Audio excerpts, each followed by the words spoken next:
Okay, good afternoon, ladies and gentlemen, fellow engineers. You're welcome to another series of engineering, I'll call it seminar, people call it webinar, but it's all the same to me. We're sharing information with each other. So today is going to be a very interesting, amazing day. And I hope all of you are keeping well and keeping safe.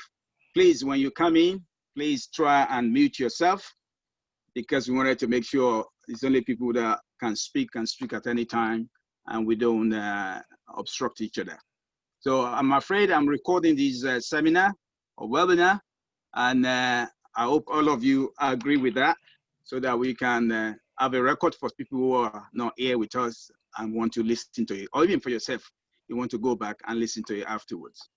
So this is the NSE London UK branch, and we're the first UK branches to be established by NSE outside Nigeria. We were established in 2018, so we've been going on for 2 years. There's other branches, of course. There's Manchester, there's Scotland, there's many other branches being introduced in Europe, and hopefully when they're all up and running, they will also be having presentation like this to share information with the rest of the NSE family. So today, with no further ado, I'm not going to say too much. You all know who I am. And we're going to hear from a fantastic engineer.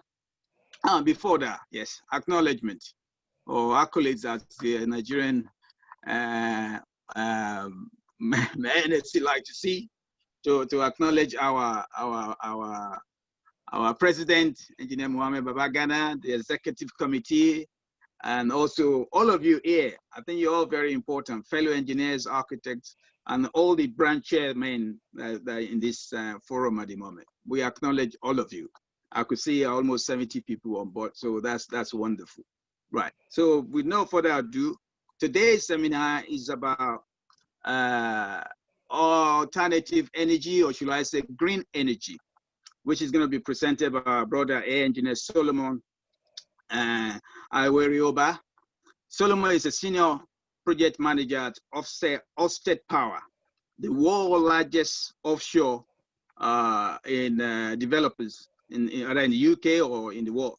Prior to joining his company in 2005, Solomon spent over a decade developing and delivering innovative and large capital projects within the LNG, that's natural gas storage, electricity transmission, distribution sector for energy, the utility farms for national grid, and UK power network. So he's worked for all the company that we want to be in Nigeria to be working. He's worked for them in the UK. So we really need to capture this guy's brain so that we could export it and send it back to him, so that he could also become a person that could do all these things for us. Solomon has managed innovative projects like FUNLV that won the IET and European Utility Award for Innovation. Solomon currently led an offshore wind and battery storage development and delivery team over 4,500 megawatts of projects in the UK and Sweden, Taiwan, Japan, and the USA. So this guy is an international traveler. He holds a BEng in structural engineering, MSc in environmental engineering and sustainability development from Imperial College London, and he also holds an MBA degree from London Business School. So this guy is taught the whole of best university in the UK. So his presentation today, Solomon, if you want to start preparing to share your slide, is about the, I will stop sharing, is about the green energy revolution. Where does Nigeria really stand? We should look in the mirror and ask ourselves. We have a plenty wind, plenty solar, plenty wave, yeah? So all those flooded area, we could combine the wave energy that causes a flood and turn into a useful energy provision. So Engineer Solomon is going to take us through this today, and we're going to have some very good conversation afterward. So Engineer Solomon, please share your screens and let's go. Again, I welcome everybody on board. I know there's a lot of people on board now. We've got 75 people. So you're all welcome.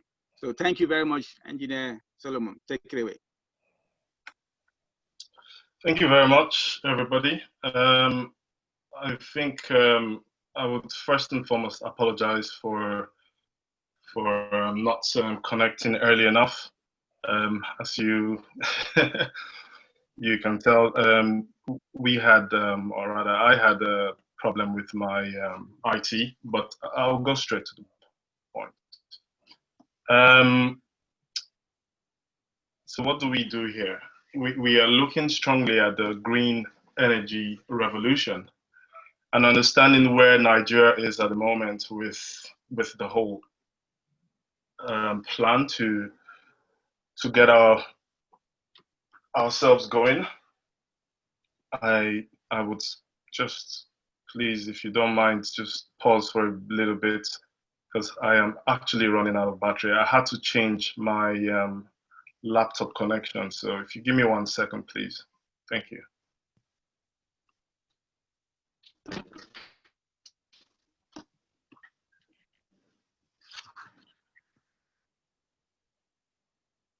It's amazing how my brothers and sisters, my brothers especially, starts to grow their beard because of COVID.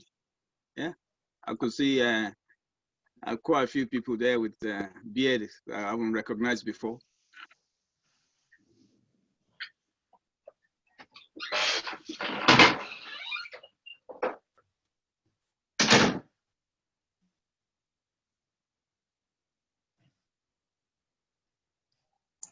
So, Dr. Kukwala, are you talking about me? Ah, you saw yourself there, so it could be you too. Yeah. It could be you. I haven't seen your face for a long time, so it's good to see your face. How's this? Yeah. And all the engineers joining us from Nigeria, you're all welcome. I don't want to start calling your name, but you know yourself. And you're all welcome. Our speaker is just sorting out his laptop at the moment, so that's why I'm having a little chit chat with you guys. Thank you. You're very, very welcome. This is going to be a very interesting talk this afternoon.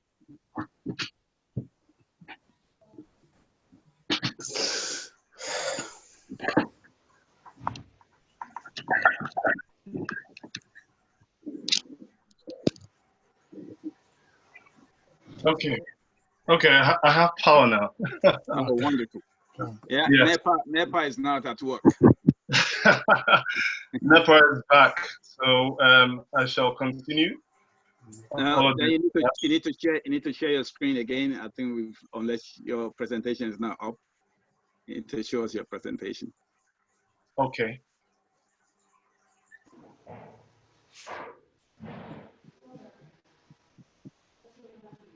So please, when you come in, please mute yourself. Can you see it now? It's coming up. It's coming up. It's not quite there yet. Okay.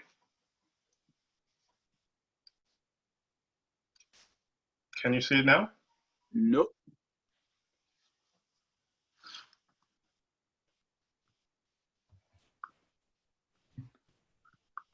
Sometimes you may have to stop sharing and then start sharing again. Is the file itself open on your laptop? Yeah. Yes, it is. Yeah. So maybe because you had a problem earlier, if you want to stop sharing and then start sharing again, select the file. Okay.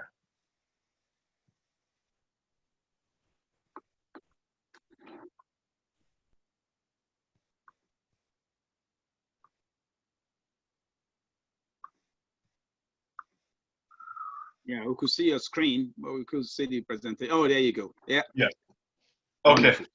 There we go.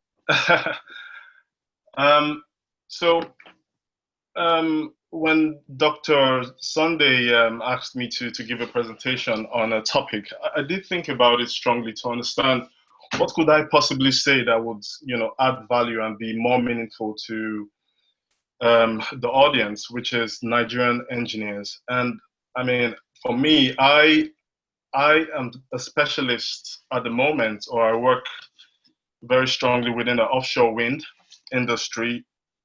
But considering where we are in Nigeria in terms of our renewable journey, I, I thought, offshore wind may not be the best topic.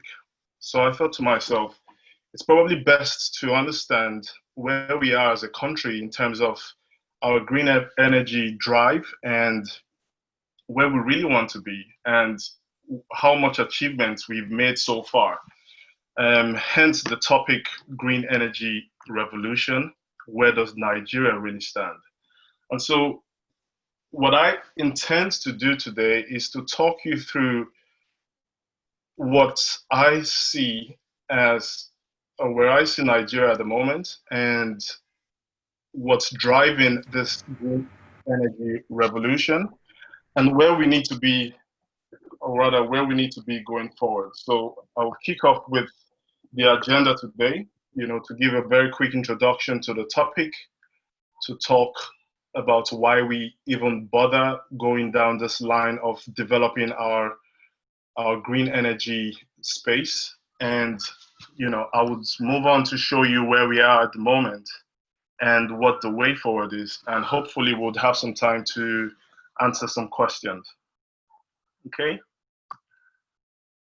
Now, about 10, 15 years ago as a country, we kicked off a renewable energy master plan to understand how best we can increase the mix of our, increase the energy mix of the country in order to ensure that we are maximizing all of our potentials as a country and all of our, resources in order to meet some of the major targets that we have as a country.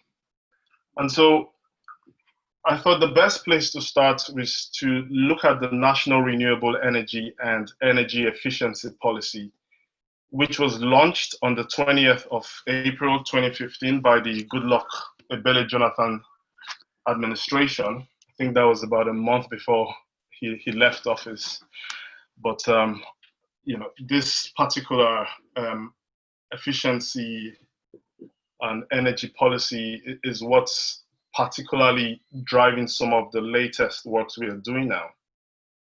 So I thought to myself, how exactly are we, tackling this issue, and how are we going to be able to measure ourselves? So what I'll be doing today is showing you exactly what's driving the recent renewable energy developments in the country. And I'll be showing you if we are actually making serious progress.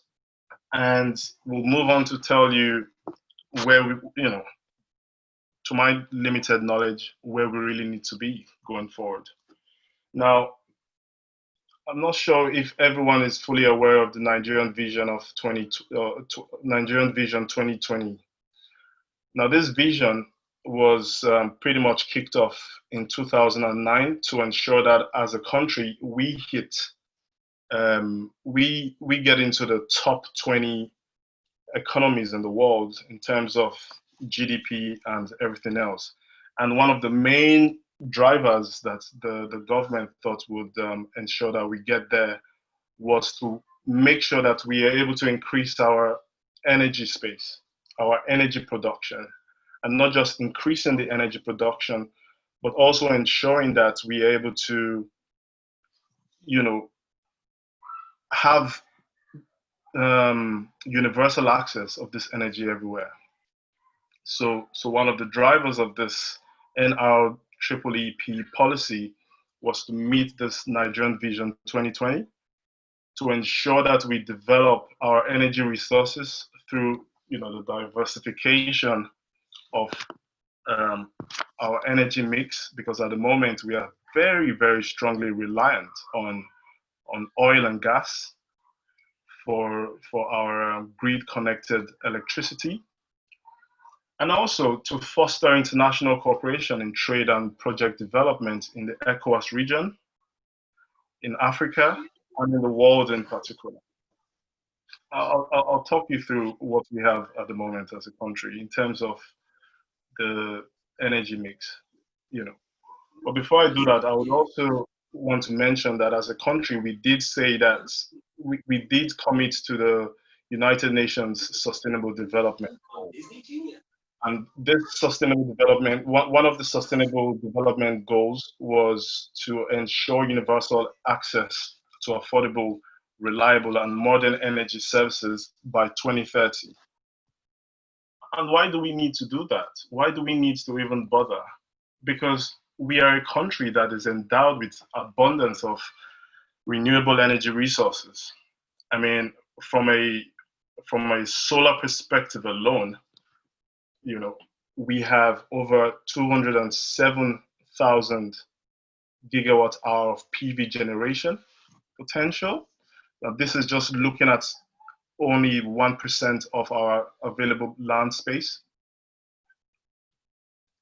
We have a moderate wind potential of average of 2 to 8 meters per second, depending on speed. So we can easily develop the wind industry in Nigeria. We have, I think this is known to everyone. We have very, very high hydropower potentials. The picture you have on your right shows you a number of the basins where we can actually look into developing further if we want to go down the hydropower route. And we have abundance of biomass, abundance of biomass as a country. So, from the perspective of animal waste, crop residue, fuel wood, we have loads of them as a country. So this begs the question, why then do we still have a lot of power issues in Nigeria? Why then do we still struggle? But before we go into all of those details, I would show you what the policy targets were. So from the document, from the NREEP target, the federal government committed itself to increasing the energy mix for various renewable sources, of which I just picked 3 major ones, which is wind, solar, and biomass. And as I said earlier on, these policy targets were set in 2015. And what is interesting to note here is the very, very high targets that we set ourselves.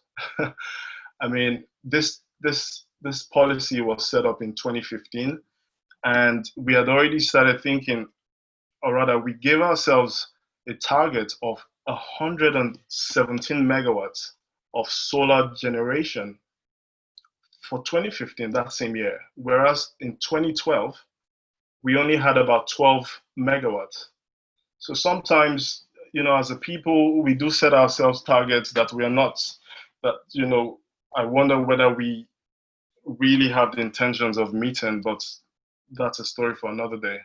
When I checked the number of the people, that signed on to this target, there were a lot of engineers who did sign on to the target. So sometimes I think as engineers, we need to question ourselves more to know whether what we are committing ourselves to are achievable. But we'll talk about that later. But one other very interesting thing I found out about, the people who, who signed this this policy. We had a number of people from various industries. We had people from, Standards Organization of Nigeria. We had people from everywhere who signed onto it. But one thing that really caught my eye was a name there, but didn't have a signature, and that was someone from NNPC. So I'll leave that to you to understand what I'm trying to say here. So this is the target we have here. And please note this target because we're going to come back to it again. So we're in the year 2020, and we did say that, we intend to have for solar power generation, we intend to have 1.34 gigawatts of solar generation. Just spoiler alert, we haven't gotten anywhere close to this. But we could talk about this later. But it's also important to note that this target assumed a 7% GDP growth scenario. And obviously, we know that the economy has slowed down massively in the last 3 to 4 years. So we can give ourselves some excuses for not meeting some of these targets. But going back to the point of why we even bothering to develop the renewable space when we have so much gas and so much power. So why do we even bother? Why do we need to diversify?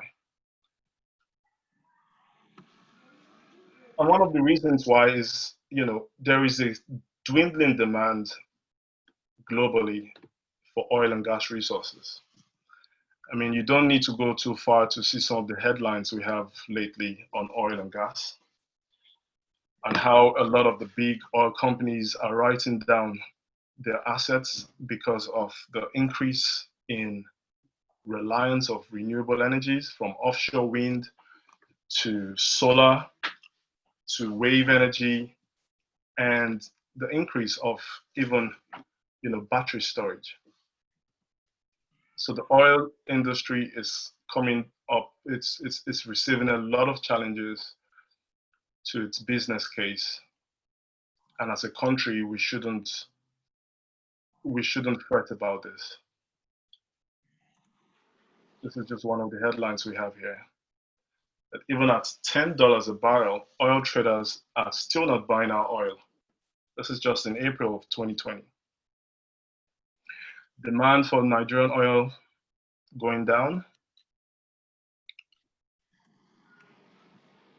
As you can see, the price of oil is really dropping. So from at about, in 2008, we had oil price at $140 per barrel, and today it's struggling to stay at $40. Obviously, this has very, very strong impact in the revenue for the federal government, considering how much reliance we have on oil. So you can see this headline here. And it's not just oil that is suffering, or the revenue that is suffering. Every Nigerian is also suffering from this impact. I mean, look at the impact it's having on our naira. Goldman Sachs is predicting that in a year's time, or within a year and 6 months, the naira will be trading, the dollar will be trading for 550 naira. And why is that the case? Because as we speak, Nigeria is still reliant on FX from oil trade by 95%. 95%. That is way too high for us as a country. Why do we bother? Because there is a necessity for us. There's a compelling case for us to diversify our energy mix.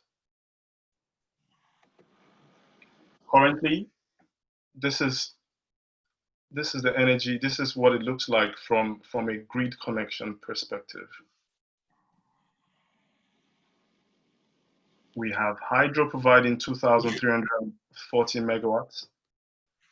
We have gas, our CCGTs and coal and gas providing over 10,000 megawatts. We have nothing from wind. And even for solar, we have less than 40 megawatts. But that doesn't give you the true picture of things. If you look to your right, you would see the very, very dire statistics of the country at the moment. 40% of Nigerians have no access to electricity. That translates to about 20 million households. And even with the total installed capacity of over 12.4 thousand megawatts, it's only an average of 3,800 megawatts that we are able to pass on to the end users. And this is for a country that requires over 40,000 megawatts to meet the economic goals that it's set for itself. I personally think this is unacceptable. but we'll ride on. I mean, when you look at the rural access rate for electricity, we have only 31% of people having access to electricity, with even urban access rates less than 90%. So just some more statistics on how Nigerians get their energy. So just to break things down further. Nigerians rely very strongly on biofuel and waste for energy from a primary energy supply perspective. So when I say primary energy supply, I'm talking about the energy required for your, for your cooking, for your lighting, for powering your cars and everything else. And this is not surprising because a lot of the people in rural areas have no access to grid connections. So there is a very, very strong reliance on firewood and on, food waste to provide electricity for us.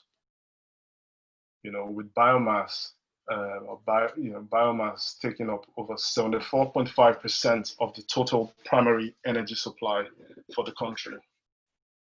It may sound like it's a green thing, like it's really good that we are relying strongly on biomass, but I think the mode at which we produce energy from biomass at the moment is not the ideal way, and I'll touch on this.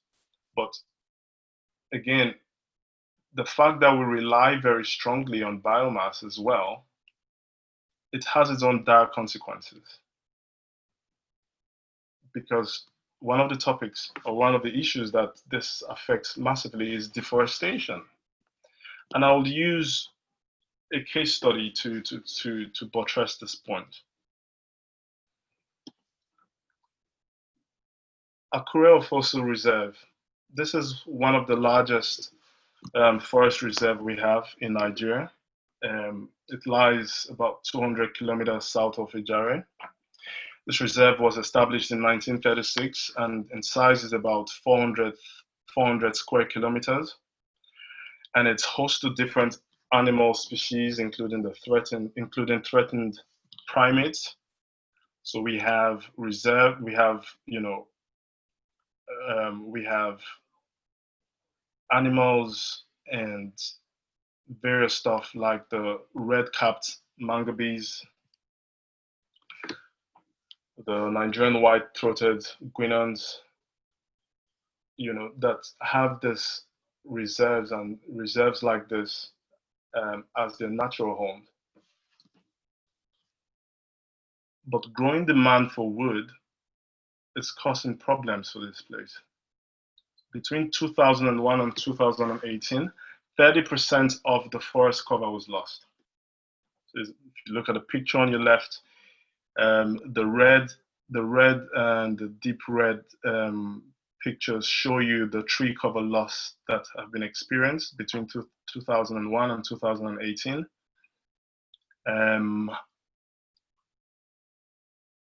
And we have further pictures showing the extent to which we are depleting our forest reserves.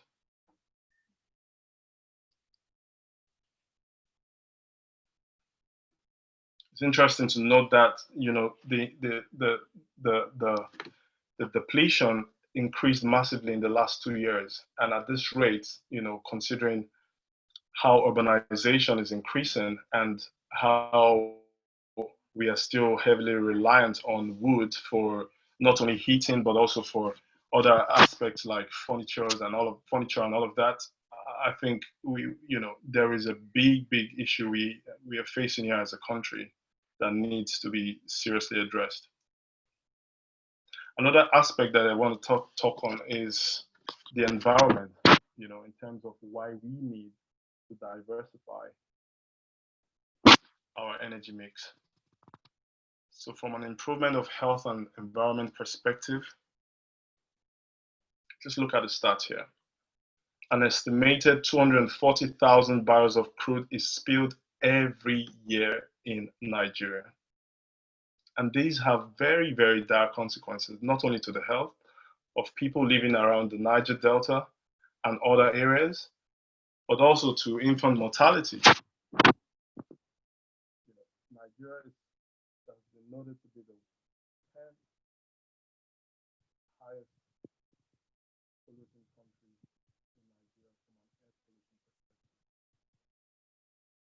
In Africa, we have the worst air pollution. We have people, we have kids developing. Presenter, could you check your mic? Presenter, check your mic, please. Is it better now? Yes, it's we better. can hear you. We can hear you now. Yeah, you went off a bit, so you want to go back about 5 seconds, please. Okay, 5 seconds. Okay, thank you very much. Okay, as I was saying, I did say that one of the reasons why we need to diversify our energy mix and focus strongly on green energy is the fact that our strong reliance on oil and gas is harming us as a people. And it's not only harming us, it's harming our environment. I did state that there are about 240,000 barrels of crude being spilled every year, especially in the Niger Delta area. There's an increase in infant mortality rate in the Niger Delta. And as a country, we are the 10th in the world for air pollution. I mean, these pictures are pictures that we see every day in Nigeria, from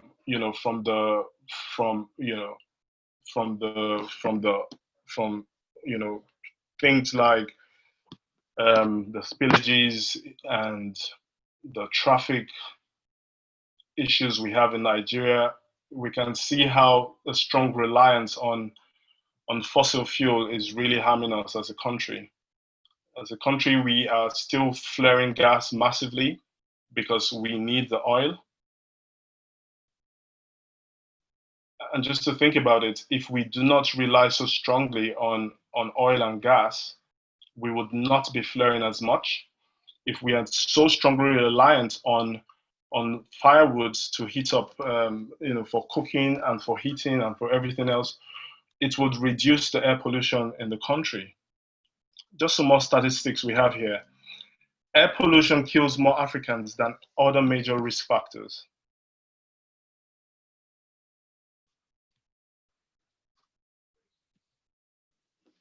And from a climate change perspective, African nations are amongst the most vulnerable. So we need to do something here as well, And the best way to tackle this is to consider diversifying our sources. We are seeing worsening droughts. We're seeing huge dust storms, in the northern part of the country and other parts of Africa. We are seeing, increase in cyclones in some parts of Africa. I mean, this picture I have here is Cyclone Idai, which hit Mozambique and Zimbabwe, where 1,000 people died. And all of these are as a result of, accelerated climate change, which is caused by, humans. And as a country, we have a responsibility to ensure that we are protecting the environment and slowing down our impact on the climate.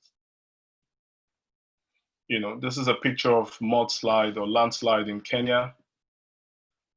And in Nigeria, as many of you who live in Nigeria could tell, the temperature is the temperatures are going up. From a rainfall perspective, we're having heavier rainfalls these days. And my mom called me the other day, I think it was about 2 weeks ago, and said that it feels like Harmattan was around the corner. I mean, this is just August, and normally Harmattan starts in November or December of the year. So we're seeing a lot of changes happening in our weather systems, and they have direct impact on our way of living and everything else. And not only that, we also have a commitment, a climate change commitment, which we need to step up to. just to accelerate things, because we did start late, why do we need to diversify? You know, the market is ripe for renewable energy. There, we are seeing very strong off-grid electricity demand. There's an increase in demand for, consumer appliances and electrical equipment. There is decreasing trends in the cost of solar equipment. As you can see from the picture on the left, you can see how much reductions are expected from solar PV, from offshore wind, onshore wind, in the next 5 years. So as a country, we really don't have any excuse whatsoever not to be getting on board of this whole green energy revolution. It just shows you more pictures of how the cost of solar is dropping massively, and the trend will continue. So it's not just the panels, but also the installation cost. We expect these to continue dropping. And another important point here is that governments are willing to support the industry. And you also have a very strong engagement from the private sector.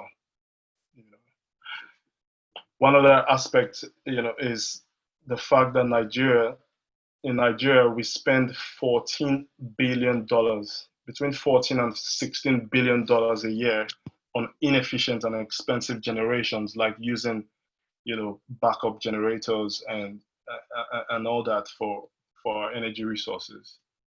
And there's also a large potential for scaling, especially for solar. So we have so many reasons why we need to diversify our energy mix. So where are we at? Where are we at the moment? Again, I present this picture just to remind you of where we said where we are and what the targets we set for ourselves in 2015. This is the year 2020. So from a wind perspective, we did say that we would have installed 632 megawatts of wind. For solar, 1.3 gigawatts. Biomass, 57. Well, let's see how far we've gone. This is just general information on on what's happening so far and all the projected connections, transmission lines that we need to build to ensure that as a country we are able to tap all of these generated powers that have been planned to get on board for us to meet our goals. So what are the achievements so far? From a solar perspective, from the research that I have done, we only have 28 megawatts of grid connected solar power as at the end of 2015. Just 28. If I go 2 slides back, just to remind you, we said we would have 1.3 gigawatts. So we're running behind. And one of the reasons why this is happening is that in 2016, in all good intentions, the federal government had a huge plan in increasing the solar connection for the country. So PPAs were signed with 14 IPPs, which is worth $2.5 billion. It was hailed then as, the dawn of a new beginning for the country. The dawn of new things happening for the renewable energy space, where our strong reliance on gas and other means for electricity would reduce. However, as of 2019, 12 out of the 14 IPPs had yet to sign the PCOAs. And what's PCOAs? PCOAs are put and call options agreements, which are essential to ensure the bankability of the project. So if you don't have this PCOA signed, then unfortunately, we cannot really go far in terms of getting this project delivered. And what's causing this problem? Why are these IPPs not signing on? Because initially the government agreed that, you know, a tariff of $0.115 per kilowatt hours would be given to these IPPs, only for changes to happen, and then the government came back insisting that that had to be reduced to $0.075 per kilowatt hours, citing declining solar costs and comparable projects in countries such as Senegal, which had $0.05 per kilowatt hour. So that's just a bit of bad news there, but there's still some good news ahead, which I would quickly touch on. But however, we did kick off a tender for a 10 megawatt grid connected solar plant in Kumbotso in Kano. So that's for solar. For wind, very little progress has been made so far. Only 10 megawatts of wind farm in Katsina that I know of has been almost complete. And it's important to note here that this project, this 10 megawatt onshore wind farm, actually kicked off in 2010 with the intention of it being completed by 2012. But a lot of problems have happened on that project so far that's caused massive delays and increase in the capex cost for this project. So what we have now is that we haven't really done much in general for wind power, but for this particular project I mentioned, I think we are very close to getting it completed. On the biomass front, we still don't have we still haven't made significant progress in terms of having your proper massive biomass connections, biomass energy connected to the grid. I think the only major one that we have is the one that UNIDO handed over to the Ebonyi state government to work on, which is a 5.5 megawatts rice husk biomass gasifier power plant. And I'm not sure that's been completed yet. This just gives you a picture of where the 14 IPPs had planned to install their massive solar project. So as you can see from this picture, you know, huge installations were planned, you know, installations of 100 megawatts and all whatnot. But so far, no progress.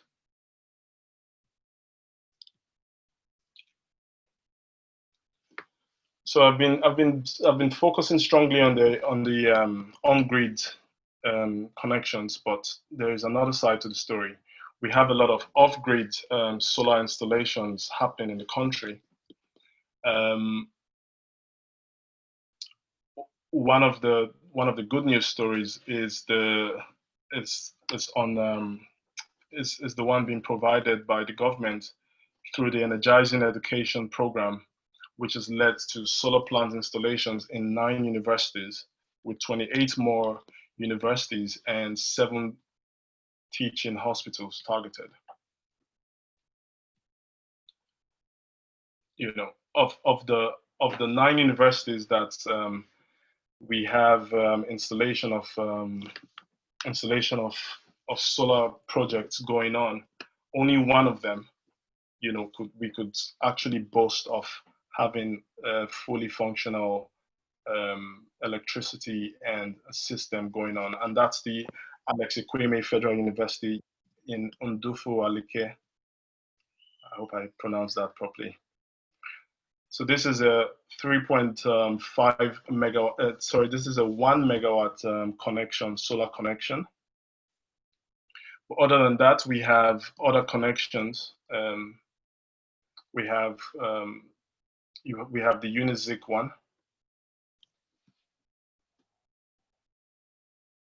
which is 2 megawatts. This is not complete yet, but I stand to be corrected. We have the University of, we have the Bayero University solar hybrid power connection. Sorry, just go one more slide back.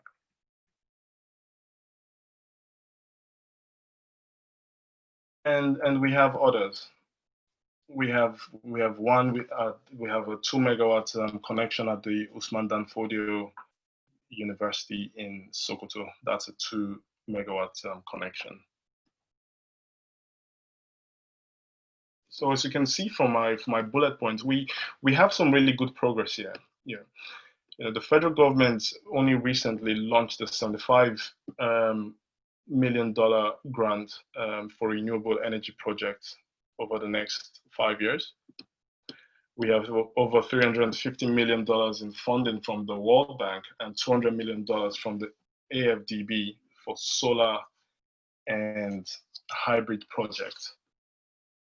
But more importantly, there is a growing private sector participation in the off-grid sector and the solar installation front, with companies like Starsight boasting of over 27 megawatts of installed generation capacity for solar hybrid solutions. I hope you can still hear me properly. Yeah, sure, I can hear you. Okay, thank you very Go much. ahead. Fantastic. Now, in order for our connections, for all of this generated electricity to get to the end users, we need to have mini grids. And you ask me, what is a mini grid? A mini grid is a group of interconnected distributed energy resources plus load, you know, within clearly defined boundaries.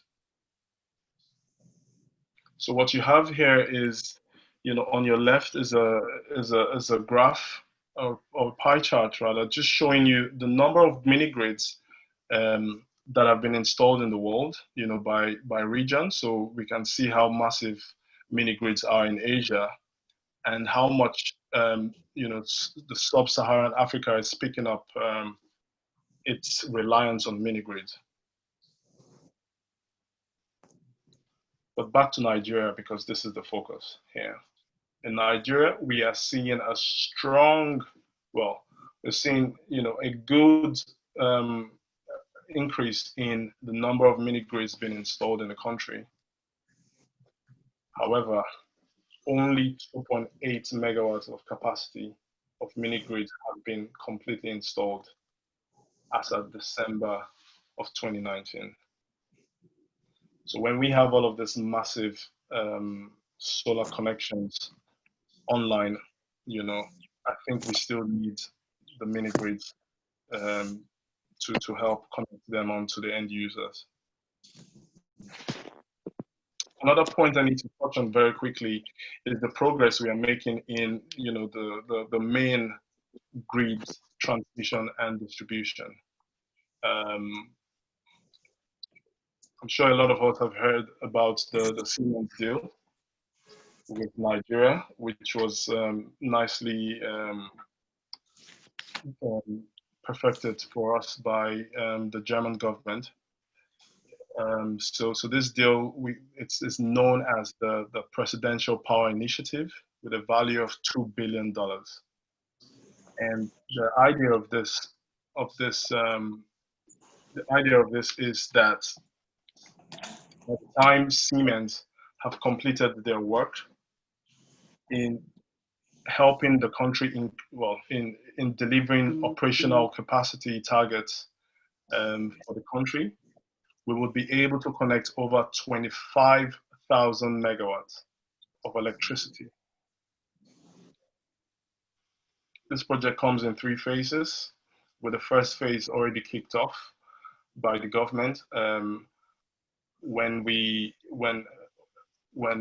about 8.7 or 8.6 billion naira was approved in July. So as you can see, the number of power and distribution transformers that will be installed by the end of the program is about 3,800. So there's progress. Just put on the slides to pretty much show you the strong interest in connecting to off-grid. Not so relevant. Now, in order for us as a country to progress this, with getting our renewable energy mandate on, we need to understand who the key players are in terms of the financing of projects, of renewable energy projects. We have major pension funds, sovereign wealth funds, in Africa where we can tap into to get funding for such projects, because funding of the project is where most of the time we struggle as a country. So that's just one. The second aspect is to show you, to tell you more about, the Nigerian electrification project, which I did mention at some point earlier on. So in terms of the funding that we're getting, to ensure that all of these renewable energy targets are met, we have over 550 million in loans. Your volume have gone down a bit. Can you do something about it? Okay, is it any better now? Yeah, it is. It is. Okay. So this pretty much shows you how much is available. So this slide, this table here shows you how much is available from a perspective of loans to provide solar hybrid systems, solar home systems, to provide to energize the educational programs. So we have about $205 million for that, and technical assistance as well. And just to show you, the key players in the mini-grid developer land space. From a financing point of view, we have a lot of DFIs and multinational and donor companies or donor agencies being the key players here. So the likes of World Bank, and the German Corporation, the Bank of Industry, and all on. And from a developer perspective, you can see the key players in this space. So the space is really, really heating up. And we have other means whereby we can tap into this. But this just pretty much, I think what I'm trying to do in this slide is to show some positives in terms of the progress that has been made in the renewable energy space, especially for solar. And just to give you more information, we are having a huge involvement of the private space, the private sector space, because I think Nigerians are tired of waiting for the governments to do everything. But what the government is really doing, which is encouraging, is providing that enabling environment for this private sector to tap into national and international funds to get this to happen. So you have companies like Rensource, which just raised about $20 million in Series A equity funding just in December of 2019, to invest in solar in the solar mini grid space. You have companies like Energy as well, who are playing a huge role in getting the space going. I'll accelerate because we are running out of time. But Dr. Sonny, do I have more time? Go ahead. Oh, Thank you. So another advantage or another good thing about, about us diversifying our energy mix is, the enormous potentials to the economy. And case in point is the telecoms industry. Prior to 2001, we had only 700,000 lines, with limited access to information technology due to, NITEL inefficiencies. However, since the deregulation of the telecom space and the issuing of the first license for GSM in 2001, what we have seen is over $18 billion invested in our telecoms industry since 2001. We now have over 162 million active lines on GSM alone, and the telecoms industry is accounting for 8.69% of the GDP. I think that the renewable energy space can also be a winner here if that attention is given to it. But it's not just that. It's not just the provision of phone lines that is really helping the space. It's the multiplier effect, that is attached to such, to such liberation of such sectors that encourages me and encourages every well-meaning and forward-thinking Nigerian to think that we have to do more for the renewable energy space. I mean, what I just pointed out here is, is further areas where, revenue and, monies can be made within Nigeria. So we're seeing a projected increase in revenue, due to advancement in data-hungry technology like AI, Internet of Things, and other things. And one of the other industry that has benefited massively from the progress we are seeing in the telecoms industry is the fintech industry, which has really grown massively due to support from increased use of smartphones. In 2018 alone, over $5 billion worth of transactions were made in 87 million transactions. Nigeria has the largest mobile market in Africa. And we are seeing a lot of deals coming in, which are not only benefiting the telecoms business, but also, the sectors like agriculture, where you have, companies like FarmCrowdy, which just secured $2 million in seed funding. So even the agricultural sector is benefiting from all of the good things that were done to ensure that the telecoms sector performed very well.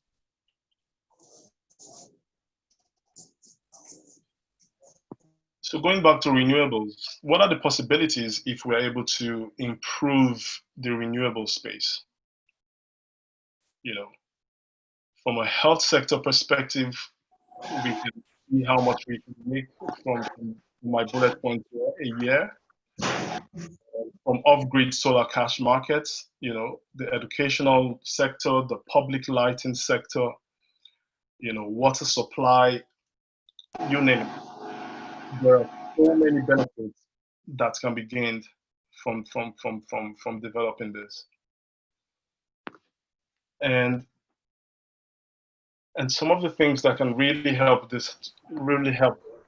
this happen is effective, government policies, which we are seeing a lot of.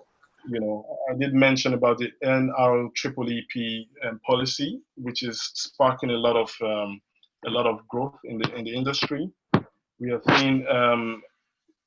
seeing policies like, the Electricity Power Sector Reform Act of 2017, which has really helped the mini grid space.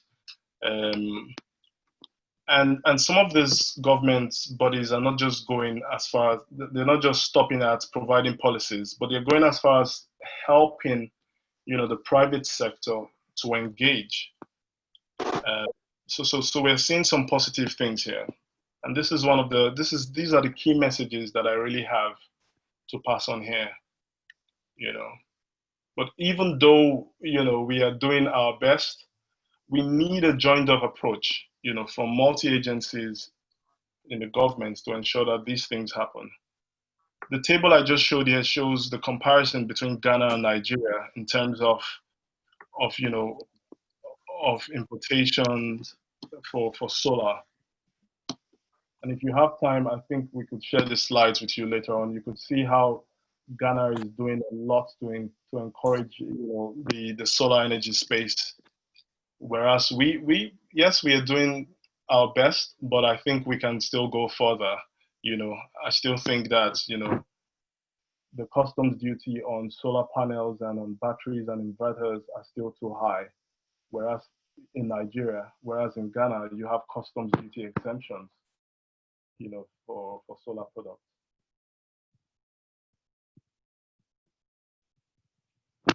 So how do we get to where we really want to be as a country? The slide is coming too early, but I'll move on to the next slide. We need a complete mindset change.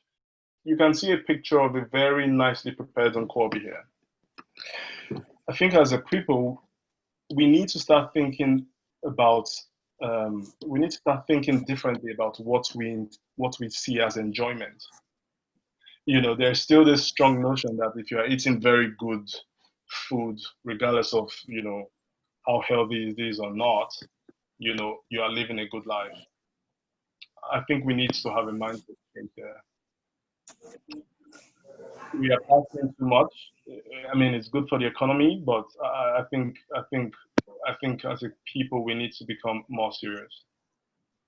And this picture, especially for our youth, we are focusing too much on things that are not improving the country from a technological and an advancement perspective. So we need mindset changes there. We need to start thinking more about the environment, about clean air, about our rights as a people to enjoy clean air. We have more diversified means of powering our vehicles and powering our homes, and a cleaner environment, And we need to also start focusing more on apprenticeships for the young people coming up. So we cannot leave everything to the government. We cannot leave everything to anybody else. We need, as a people, a complete mindset change. But more importantly, we need you and I, especially, and I'm talking specifically now to a lot of us in the UK and in diaspora. The country needs us to start working and ensuring that we help the country become better. We help ourselves, we help the country to achieve this. I mean, we have so many experienced and bright people outside of the country, but we cannot keep sitting here and complaining about how bad Nigeria is and how terrible the light situation is whenever we go back, without thinking about what we can do as a people to help the country. But more importantly, we need a George Floyd moment. And what do I mean by a George Floyd moment? We need critical mass. We need something that would pretty much spark everyone's attention and everyone's hunger and desire to make this space better. We cannot continue to rely on the status quo of, accepting anything and just complaining and moving on without actually making that change. we need an influx, a massive influx of people, of experts, going back to Nigeria to make Nigeria a better place. I don't know how that's going to happen, but I think as a society in the London branch and in the UK, I think this is an aspect that we can continue to talk more about. But just to conclude, the picture I put here is a picture of the foundation of the Burj Khalifa. And the reason why I put up this picture to conclude is to pretty much summarize where we are as a country in terms of renewable energy. We have actually started doing something. We may be at the foundation level now, but I can see strong foundations being set by the country, you know, by individuals, by the government, you know, in the country and outside, to ensure that we get this right. So this is my concluding message here, that we should move away from the whole pessimistic talk and the whole cynical talk of Nigeria not progressing. Because from the very few research, from the little research that I've done, a lot of people are actually working hard to make this work in Nigeria. So let us appreciate our days of humble beginning, as the good books will say, and look forward to a better Nigeria from the perspective of a green renewable energy revolution. Thank you very much. Thank you very much, Solomon. This is wonderful. I mean, you've really opened up our minds here, and the amount of statistics you're throwing at us is just incredible. $14 billion on generator. We're not using solar and wind energy enough. Plenty of capability from mini grids, and a lot of companies outside Nigeria are already looking into Nigeria to invest in mini grid. And it's good that the government is actually making this thing, enabling this environment for them to be able to come in and invest. So we need to embrace them.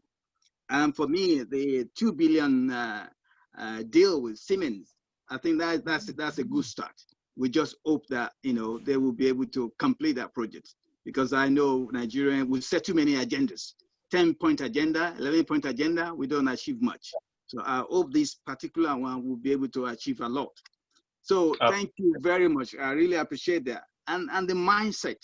I mean, like the speaker 2 weeks ago, Engineer Dr. Sule also talked about mindset. It's very important. We need to change that. We need to radically change that. You know, I'm not sure whether we need a George Floyd moment, but we need something that will really shake us up to say, come on. It's not just going to Owambe and doing all these things. We need to do something for our country, however small it is, we need. And we in the diaspora, we're looking for the opportunity to come and really, really impact the country. So thank you very much for that. A couple of comments I've seen on the chat. Listen, if you want to ask questions, please raise up your hand. But a couple of questions. Somebody's there, Engineer Engr, that you know, tapping into the intellectual resources of people across the globe is very, very important. We need to do more of it, and that's what you've really, you know, shared with us today. Your fantastic experience with working with all these power company. And one or two questions which has been typed in, so I'm gonna go for that first before I pick people online to speak. Why, Engineer Ena Agbedia, is the megawatt target utility that you gave, is that set up from behind the meter, or how do they calculate the megawatt targets? I think the target was calculated from the perspective of where we want to be as a country, in order to get to in order to meet our goals. So there were two. I mean, as you said, you know, some of these targets they shift. So the first one was our so I'll focus on the solar one. I think for the 2020, the target for 2020 was to meet a 3% contribution of solar to the overall target and then increase that to 6% by 2030. And the government, you know, when they set up these targets, they set it up with the mind that this is what we need as a country. That's the overall target. Now, this is what we need as a country to meet all of the expectations to be within the top 20 biggest economies in the world. Right. So thank you. That actually answered the next question I was going to ask you from Engineer Firewa. Was there an implementation plan on how this renewable energy target will be achieved, which is what you've basically just said? The next one, Engineer Akim, is there anything from biomass in this energy mix? You talk about solar, wind, and all that. Is there use of biomass at all?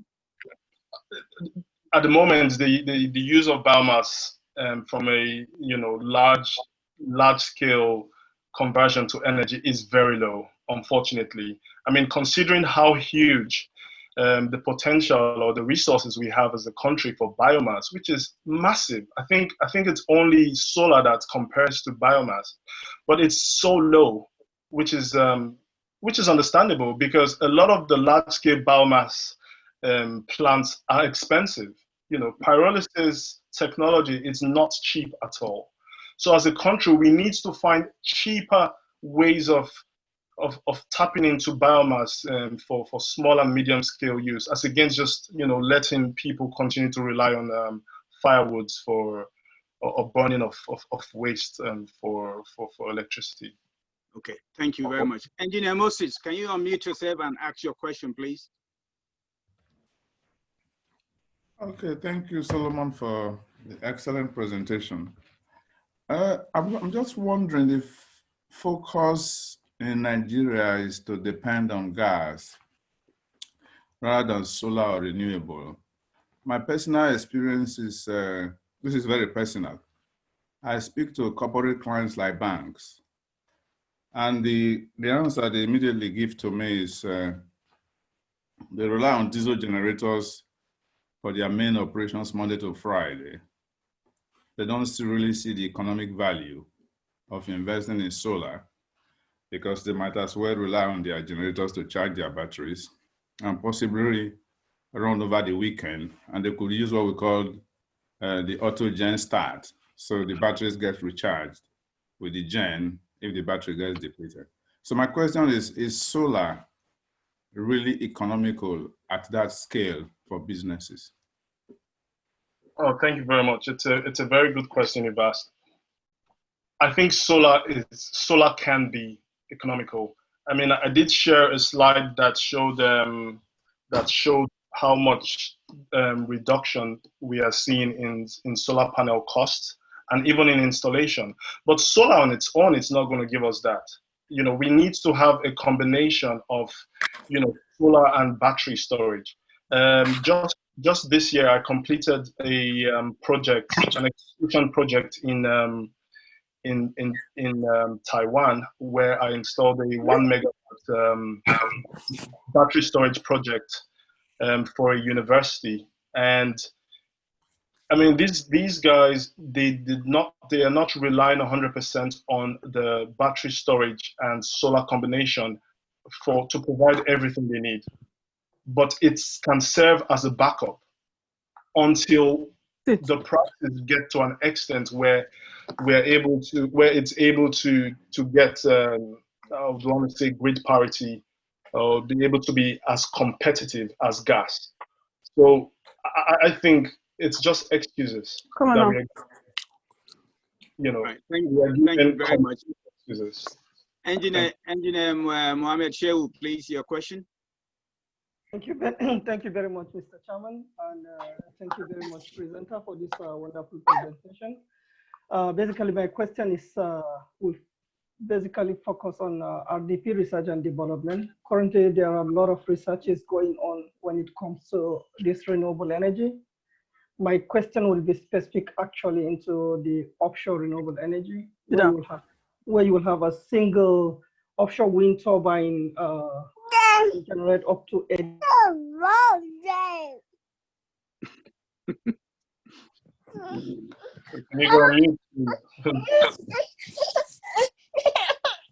that now? Who is that baby? Who is that baby crying there? I love to hear the voice of babies. Yeah, but not during presentation. Mohammed, you need to unmute yourself, please. We've missed your whatever you're saying. We've missed it, so that's better. Hello. Yeah, my question basically is into offshore renewable energy. Is there any like research currently going on in Nigeria, be it wind turbine, current with energy converters? Thank you, Engineer Mohammed, for your question. There are some works ongoing in terms of research, but it's not as massive as I would expect, and I'm not surprised. And that's because of how expensive offshore renewable still is. I mean, in the UK and in other parts of the world where you have very massive offshore wind potential, you know, the government is still playing a massive role in supporting the technology, you know. So in as much as I would love to, you know, to see that space grow in Nigeria, because that is where, you know, I'm massively focused. I still think we are far away from getting there. Thank you very much. Engineer Odenga, please unmute yourself. Can you ask your question, please? Hello, good afternoon. My name is Kenneth. Thank you for the presentation. I would want to ask, you mentioned the number of alternative sources of energy. But I wanted to know if the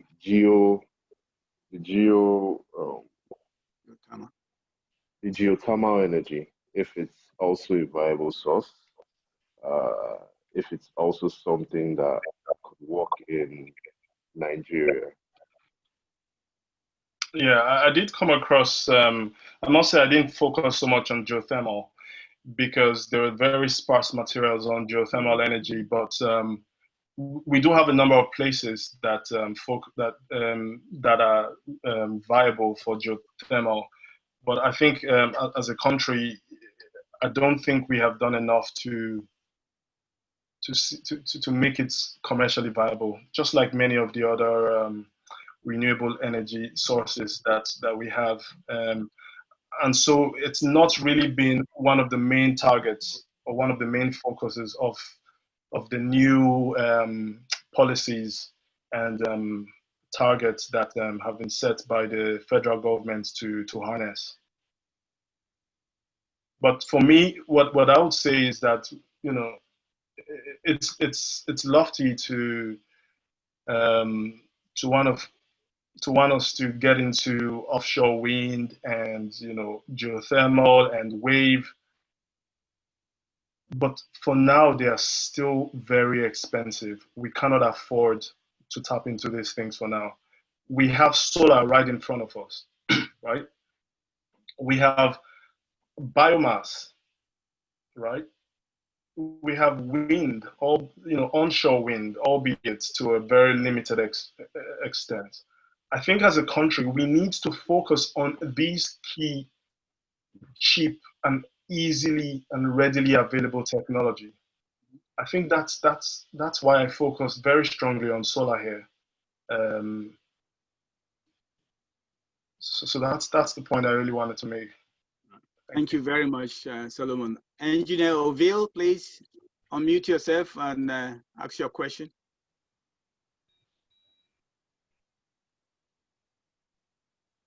Engineer Oville. Right. If he's not ready, Engineer Charles, please unmute yourself. Charles. Adima. Hello, can you hear me now? Hello. Hello. Sorry, who are you? Hey. Is that Oville or Charles? Charles is talking. Okay, Charles, please let Oville go ahead first, please. All right. Go ahead, Oville. Okay. Well done, Solomon. Apparently, Solomon is my classmate. We were classmates rather in Uniben. So wow. I'm very proud of his presentation. So my question will be related to agriculture. So looking through your slides, I noticed that slides 20 and 23 were trying to highlight the potential contributions of the renewable energy to the economy. And I was hoping to see something on agriculture. I think the point you mentioned agriculture was when you talked about farm crowdy in the fintech space. But I would really have I would have appreciated if you could tell us how the solar energy could contribute practically to the drive, particularly what the federal government is trying to do on the agricultural sector. And we know that that's a quick win. We know it's a very easy, low-hanging fruit. It's a potential source of employment. It's going to position the country well in terms of potential exports and source of revenue. So it would be an interesting piece of information if we know how the renewable energies mix can contribute to agricultural improvement, especially with respect to the solar. No, thank you very much. That's my question. That's a very good question over here. I think a very, very easy application of renewable energy, especially solar for agriculture, is irrigation. When you look at most of the farmlands and their positioning and how much access they have to water, which is required to grow these plants, they are very, very far away from the water network systems we have. So one of the very easy and readily applicable application of solar would be for your solar powered pumping, right? Where solar power is a source for providing power for submerged or above ground water pumps to help bring water from the ground, from low, from the wind water table, to help the irrigation, to improve irrigation and to help not just small farmers but also medium and large scale farming in Nigeria. So that's a very, very easy, quick win solution for Nigeria. And I think it's going to be cheap. It's going to be easily affordable. But as I said, it needs to be well thought through. Right. Thank you very much. Engineer Charles, you can go ahead now, please. Yes, thank you, Engineer Solomon, for the presentation. It's quite impactful. Well, my question is basically on quality of solar product coming in, and even the technicians or engineers that will that will pilot this project. Because most times you hear solar homes, most people that have solar homes, or let's say street light, for instance, because of the poor installation, before you know it, they are packed up. So I want to maybe suggest that we also look at the quality of product that fits into this environment we have, because if you have imported products and they are not adaptable to our maybe ambient temperature, your operating temperature, they are not designed to be operated, it might also be a challenge in accepting these products. Thank you. Thank you very much, Charles. You made a very, very, very valuable and powerful point there in terms of the trainings and in terms of the quality of the solar installation team and crew. For me, I think it's just one thing to have all of these solar panels and technologies installed. I think the big thing for Nigeria as a country is the maintenance aspect, is the quality of maintenance. We have a lot of these installations, novel installations, with loads of money spent on them. They are not working now.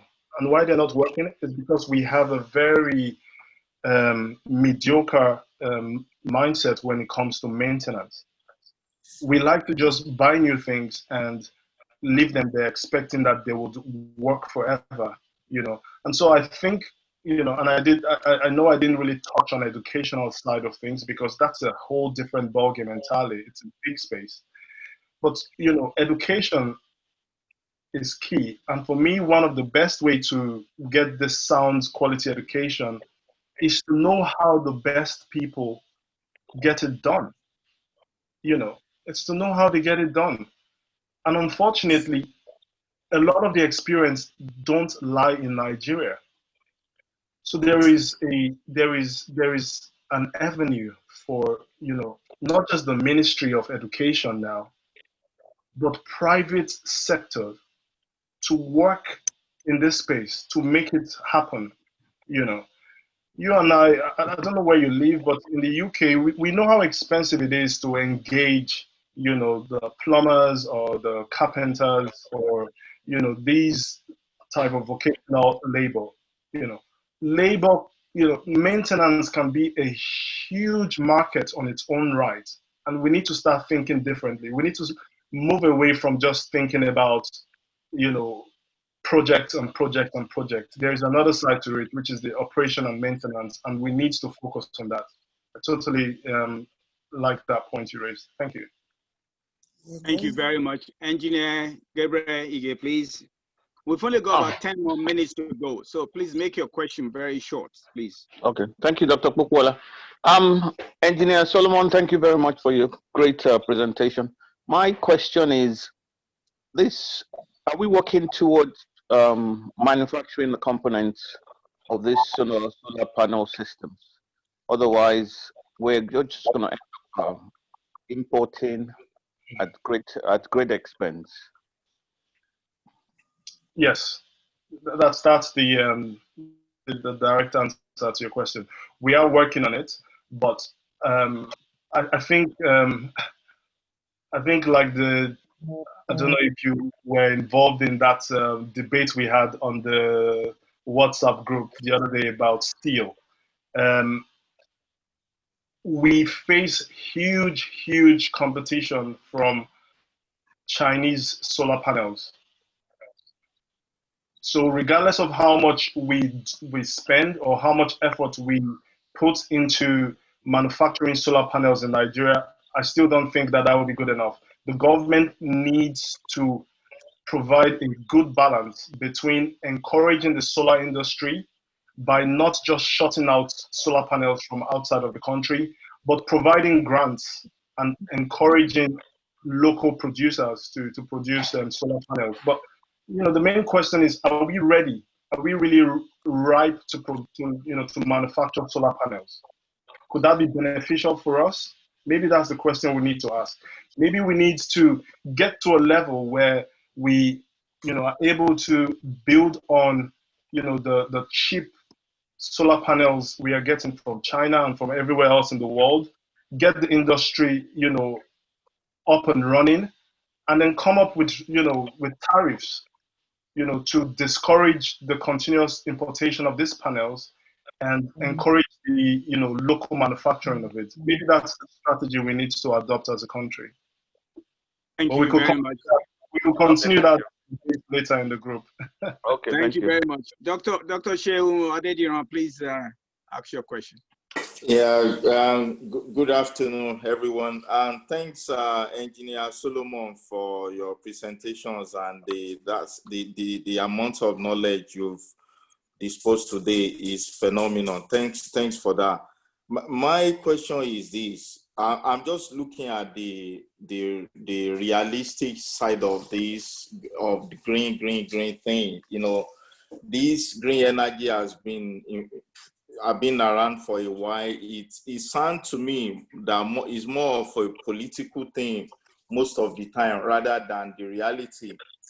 I'll just give you some of the facts. In the energy source in the UK, petroleum is 38%, natural gas is 38%, coal 60%, and the renewables and nuclear it's 17%. So even in the UK, I'm just looking at how realistic it is for a Nigeria that every corner of the Nigeria, even in a house, every room in a house will have fridge and freezer. Not even just a room, we have fridge and freezer. And the amount of energy each household consumes is unbelievable. So I'm just looking at it that as far as Nigeria, the level they are now, are we sure we really need this green energy? Is it really something that is practicable, or is it something that maybe I'm just looking at it that maybe Nigeria is not there yet to start considering the? I'll go further by saying that even in the UK, they are looking to, before they were campaigning against everything green and green. Few years back, they signed Engr. Engr is a nuclear plant. So this is something I work on. So I see it sometimes as a political thing, and they set a goal. They want everything to be green by year 2040. It's like you are saying, it's like on one hand, you are saying, oh, we want to do this. It's like putting water in the basket, even in the Western world. But I'm just looking at it. How can we apply? How can we, in a realistic form, what can we say about Nigeria? Is it this? Can this really be applicable to Nigeria? Thank you very much. Thank you. I'll challenge some of your stats you provided there about the UK's energy mix. And I'll give you a real-time breakdown of, the energy mix we have at the moment. I'm saying as at 2 seconds ago. Wind provides 10.32 gigawatts of the energy being passed down through our transmission systems as we speak. That's 40%. Biomass, 1.24 gigawatts, 4%. Nuclear, 2.5 gigawatts, 9%. CCGT, 14%. So out of the 25 gigawatts demand that we are currently seeing at the moment as we speak, wind provides 40%. Wind, just wind alone, which is a renewable energy.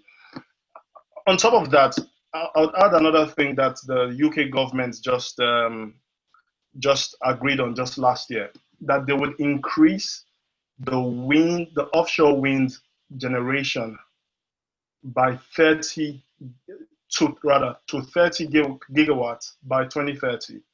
So I think it's not a political thing. I think the UK government is very serious about it. But let's move to Nigeria. In Nigeria, we have no option but to focus on renewables. Now, that's not to say that our reliance on gas is going to go down anytime soon.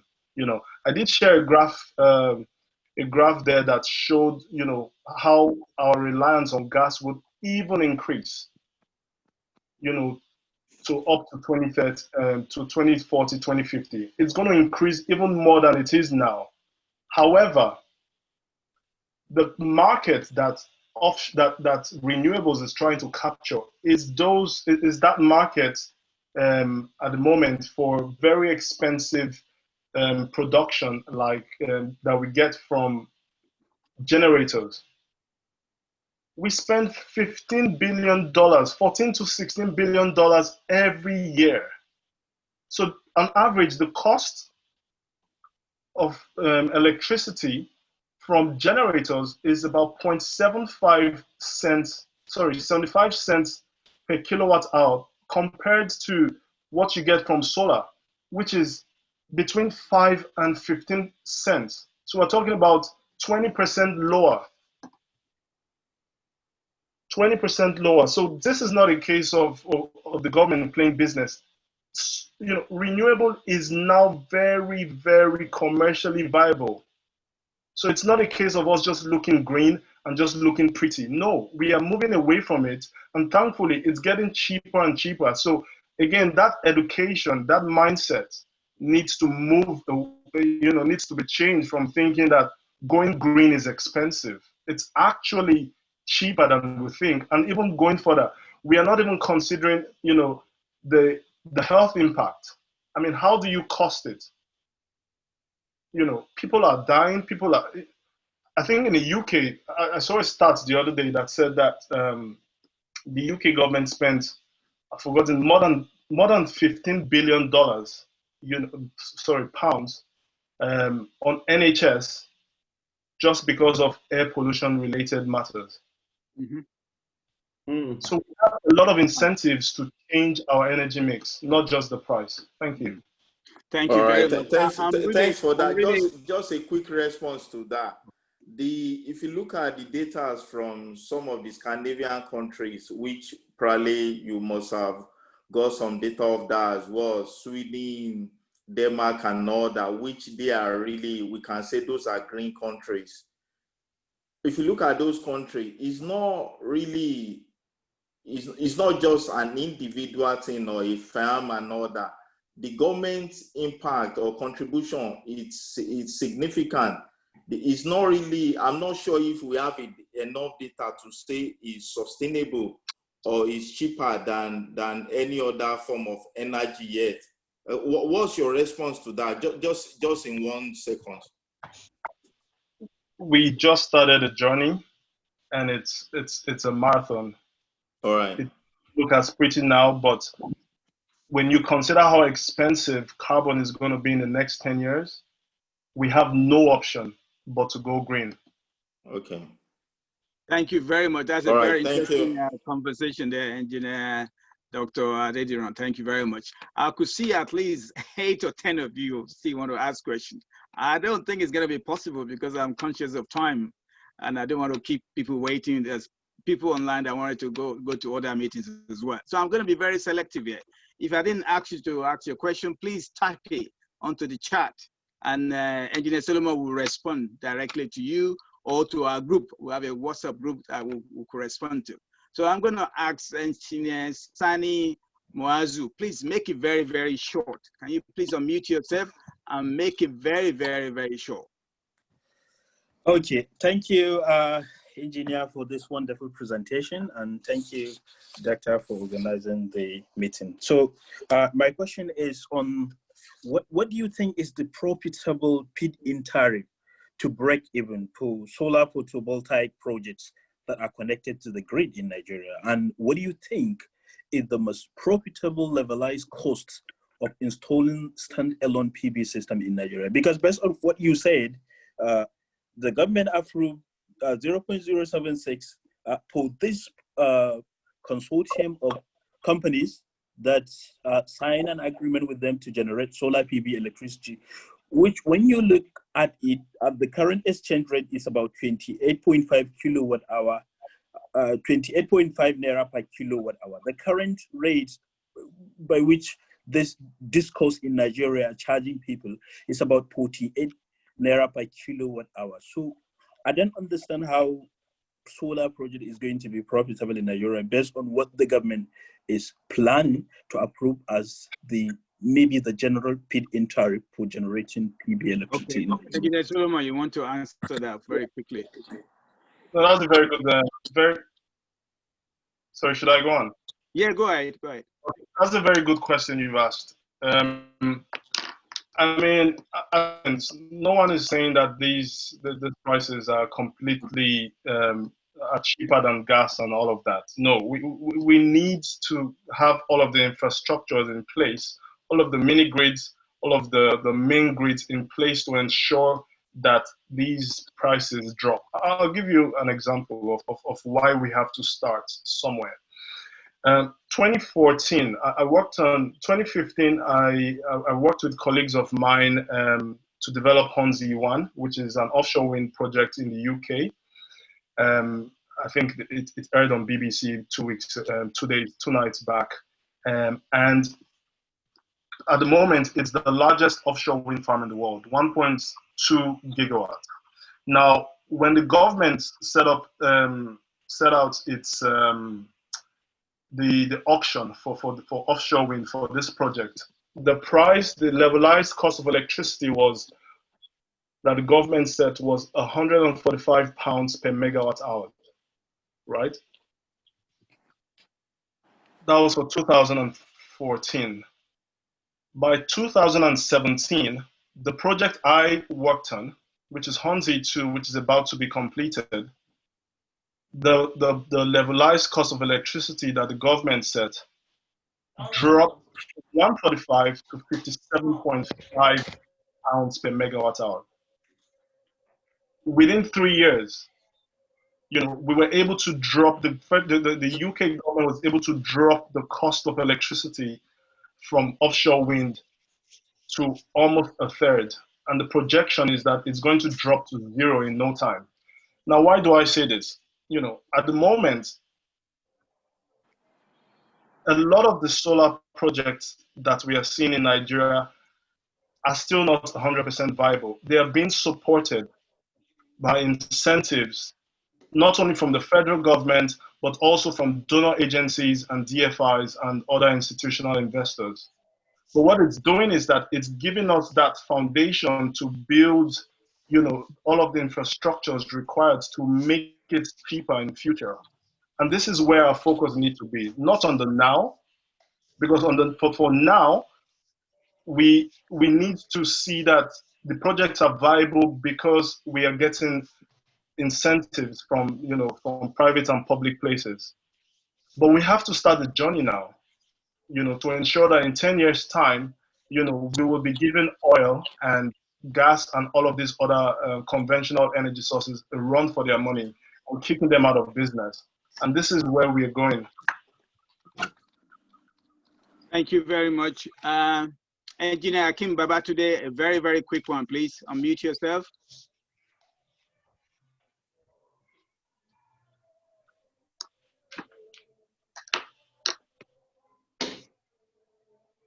Go ahead, Engineer Akim. Hello. Yeah. Thank you for a great presentation there. My question is a quick one. I just want to know, do we have any biodiesel company in Nigeria? And, talking about the critical mass, I don't know what the NSE UK branch is doing to be a rallying point for that critical mass, which the presenter talked about. Thank you. Thank you very much.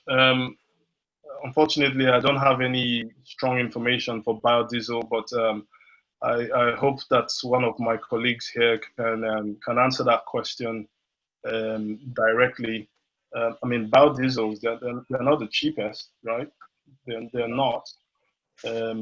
But when you talk about other bioforms, as I said earlier on, in Ebonyi State, there is a 5.5 megawatt plant that has been developed from rice husk. So that is almost complete, if not already completed by now. So we are having other forms of biofuel, which is good. For the critical mass question, I think we can allow Dr. Sunday answer that question in terms of what NSE UK is doing to ensure that this happens. One of our mission and vision, NSE UK or any of the NSE branches overseas, is to impact our society and impact engineering development in Nigeria. So anything that we can do, we will do it. And from what Engineer Solomon has presented today, all his knowledge on these power provision, we're able to capture it. We have some very interesting discussion on our WhatsApp every day. The moment I drop a question in there, people are ready to talk about it. And we need to basically bring all these things together and see how we can work with NSE in Abuja or even the federal government or any of the state government to start implementing some of these fantastic ideas. So thank you very much for that. That's a challenge, and we'll look into that. I'm conscious that time is running because we need to finish this thing by 4. Yeah, and I've got 7 people online wanting to ask questions. I don't think I'll be able to allow you to, but please type your question into the chat box, and Engineer Solomon will look at it and will respond to you. it's very good that everybody is showing interest in this area, and the country also need it. But a couple of things I need to say. And Solomon, hang on right there. We're going to conclude your presentation in a minute. But a couple of information I need to share here in terms of future presentations. We have our Pro-Tem NSE Manchester branch on the 28th of August, which is next Friday, I believe.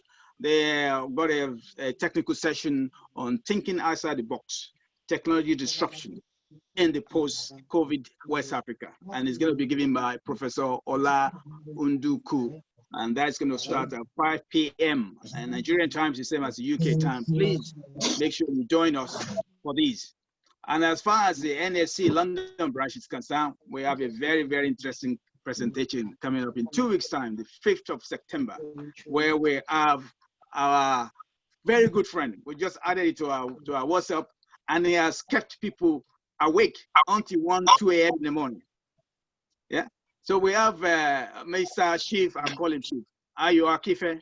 He's a journalist based in London, but he writes from all over the world. So he's going to be talking about creating an African economic giant, turning Nigeria into a $2 trillion economy. He's got some very interesting, fantastic ideas. And I remember always think some of his ideas are not realistic enough. So he's going to share some of his view with us on the 5th of September, and again at 2 o'clock. So I'm going to ask one of my colleagues here, Engineer Chio Odunlami. So please give us a chance. Closing remarks, and thanks to our fantastic presenter before we close this session. So I thank everybody. I've seen quite a lot of beautiful people online. So you're all very welcome. Thank you for attending our event. So Engineer Odunlami, please take it away. Thank you very much. I want to say my profound thanks and gratitude to the presenter, Engineer Solomon. That was very apt. Really strongly on the power confidence you are talking about in positivity of us bringing home renewable energy to Nigeria, and also from the questions you will be able to be encouraged by the enthusiasm we have developed regarding this particular topic. Also, I want to say on behalf of NSE London branch, thank you very much for taking your time on a Saturday, a bright Saturday afternoon for those of us here. To really listen to how to make the country go forward. And I believe we can take all these topics on board into our maybe pockets of discussion and WhatsApp groups. And let's see the positivity, not the negativity. I mean, we're always talking about negative things about Nigeria, but these are positive signs above. And I was really challenged when Engineer Solomon showed the Burj Khalifa. That was exactly how it started. Very, very, very, very mundane and just ordinary. And I think that's a good way forward. So to encourage us, let's not stop here. Let's look at how we can tap in and bring the best out of the country. And I want to say, safe journey for those traveling, and for those who are still chilling, have a wonderful time relaxing. God bless. Right, thank you. Just to wrap that up, if you want to join our WhatsApp group, we've got our phone number there. You can chat, you can connect with us, or email us if you want. If you're living around London, UK, and you want to be a member of NSE London, UK branch, we've got an email address there, cladsop@gmail.com. Contact us or WhatsApp us or text us on 0795-735-7079. You're going to be welcome. The group is growing, and we hope to do our best to encourage more people to join the group. So with no further ado, Engineer Solomon, fantastic presentation, and I thank you very much for taking your time to do this. And I thank everybody else that have attended the event today. Thank you very much for coming, and all the best. Thank you. Can we please unmute ourselves and have a clap for Dr. Solomon, please? You can all unmute yourself. Yeah, I can do that. I'm going to unmute all of you. Yeah. Thank you very much. Thank you, Engineer Solomon. Good job. Good job. Yeah. Well done, Solomon. Thank you. Thank you, Solomon. Thank you. Well done, Solomon. Thank you, Good job. Solomon. Engineer Solomon. Bubu, Bruno, come. Well done, sir. Thank you, Solomon. Thank you. Solomon, well done. Thank you. Thank you, Engineer sir. Solomon, well done. Very Bye. useful. Thank you, Solomon. Thank you, and Aiwerioba. God bless. Nice Thanks, presentation. Engineer Solomon. Well done. Greetings from Nigeria to all of you. Greetings from Nigeria to all of you. Thank you. Thank you.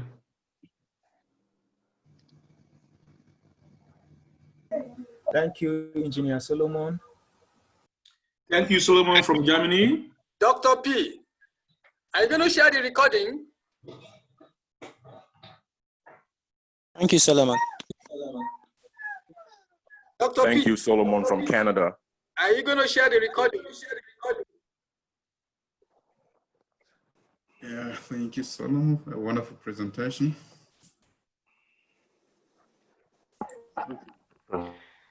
Thank you, Solomon from California. We spoke earlier. Thank you, Solomon. Have a nice day. From Abuja. Thank you, Engineer Solomon from Abuja.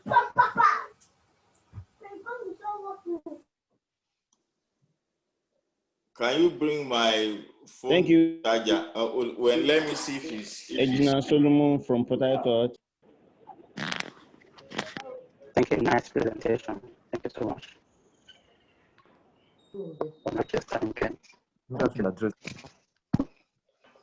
You. How are you? Thank you, Engineer Solomon from Benin, Nigeria. She's fine. She's still asleep. Let's see this paper. No, Yeah, I've it's seen... just 8 o'clock Mommy, now. I've got one. Morning.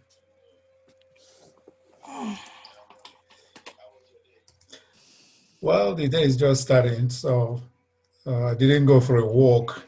Oh, okay, yesterday was really busy, but we thank God. Yeah, it was really, really busy. Thank you, Dr. Solomon, for the great presentation. Congratulations to London branch. Dr. P, well done. You and your team.